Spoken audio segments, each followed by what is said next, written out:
Guys, ಅಸ್ಸಲಾಮು ಅಲೈಕುಂ ವರಹಮತುಲ್ಲಾ. ಎಲ್ಲರಿಗೂ ನಮಸ್ಕಾರಗಳು. ಇವತ್ತೊಂದು ಚಿಕ್ಕ ಕಥೆಯಾಗಿ ದಿಯಾ ಫಾತಿಮಾ ಬಂದಿರೋದು. ನಾನು ಚಿಕ್ಕ ಕಥೆ ಆಯ್ತಾ. ಟೀಚರ್ಸ್ ಎಲ್ಲ ಮುಂದರೆ ಸುಲಭದ ಕಥೆ ಇದು. ಟೀಚರ್ಸ್ಗೆ ಎಲ್ಲರಿಗೂ ಹೇಳ್ಕೊಡ್ಲಿಕ್ಕೆ ಒಂದು ಸುಲಭದ ಕಥೆ. ನೋಡೋಣ. ಒಂದು ದಿವಸ 3 ಮಂತ್ರಿಗಳಲ್ಲಿ ಒಂದು ರಾಜ ಕೊಟ್ಟರು ಒಂದೊಂದು ಚೀಲ. ಆಗ ರಾಜ ಹೇಳಿದರು, ಇದು ಮುಳ್ಳು ಹಣ್ಣನ್ನು ನೀವು ತಕೊಂಡು ಬರಬೇಕು, ಒಳ್ಳೆಯದು. ಆಯ್ತು, ಸರಿ. ಆ ಗೋಣಿಯನ್ನು ತಕೊಂಡು ಕಾಡಿಗೆ ಹೋದರು. ಕಾಡಿಗೆ ಹೋದಾಗ ಮುಳ್ಳು ಹಣ್ಣನ್ನೆಲ್ಲ ಚಂದವಾಗಿ ಎಂತಲ್ಲ ಸ್ವಲ್ಪ ತಕೊಂಡು ಅದನ್ನು ಒಳ್ಳೆಯಾದ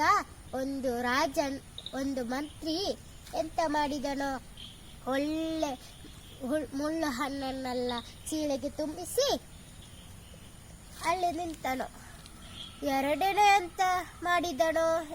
ಅವನು ಇದು ಹಕ್ಕಿ ಕಚ್ಚಿದ್ದು ಅದು ಇದೆಲ್ಲ ಕಚ್ಚರೆಲ್ಲ ತಕೊಂಡು ಗೋಣಿಗೆ ಹಾಕಿದನು. 3ನೇ ಅಂತ ಮಾಡಿದನು, ಇಡೀ ಕಚ್ಚರು ಮುಳ್ಳು ಅದು ಇದೆಲ್ಲ ಗೋಣಿಗೆ ಹಾಕಿ 3 ಮಂದಿಯೂ ರಾಜನ ಹತ್ತಿರ ಹೋಗಿ ಇಟ್ಕೊಂಡರು. ಆಗ ರಾಜನು ಎಲ್ಲ ಗೋಡೆಯನ್ನು ನೋಡಿ ಎಂತ ಮಾಡಿದನು, ಒಂದು ಮಂತ್ರಿಯಲ್ಲಿ ಹೇಳಿದನು, ಈ 3 ಮಂದಿಯನ್ನು ಒಂದೊಂದು ರೂಮಿಗೆ ಹಾಕಿ ಆ ಚೀಲನ ಸಲ ಅವ್ರು ತಕೊಂಡು ಬಂದ ಫ್ರೂಟಿನ ಸಲ ಅಲ್ಲಿಗೆ ಹಾಕಿ. ಆಗ ಎಂತ ಮಾಡಿದನು, ಆಯ್ತು ಸರಿ. ಆಗ ಅವರು ಇಟ್ಟರು. ಆಗ ನೀವು ಅವ್ರಿಗೆ ಊಟ ಅಂತ ಕೊಡಬಾರ್ದು, ಅವರು ಇದನ್ನೇ ತಿನ್ಬೇಕು. ಆಗ ಆಯ್ತು ಸರಿ.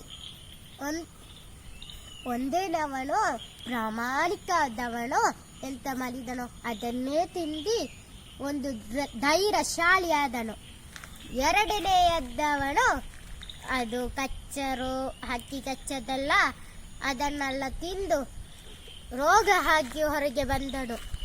3ನೇಯದ್ದವನು ಇದು ಹಿಡಿ ಕಚ್ಚರು ಅದು ಇದನ್ನೆಲ್ಲ ತಕೊಂಡು ಬಂದವನು ಇದು ತಿನ್ನದೆ ಹಾಗೆಯೇ ಬಂದನು.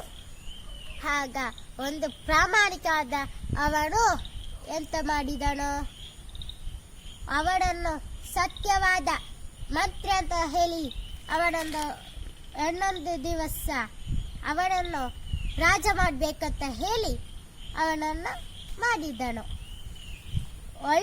ನನ್ನ ಈ ಕಥೆಯ ನೀತಿ, ಒಳ್ಳೆಯವರಿಗೆ ಒಳ್ಳೆ ಸಿಗ್ತದೆ, ಕೆಟ್ಟವರಿಗೆ ಕೆಟ್ಟದೇ ಸಿಗ್ತದೆ.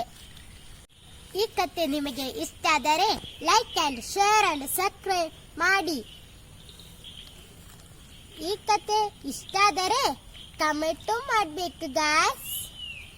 ಬಾಯ್.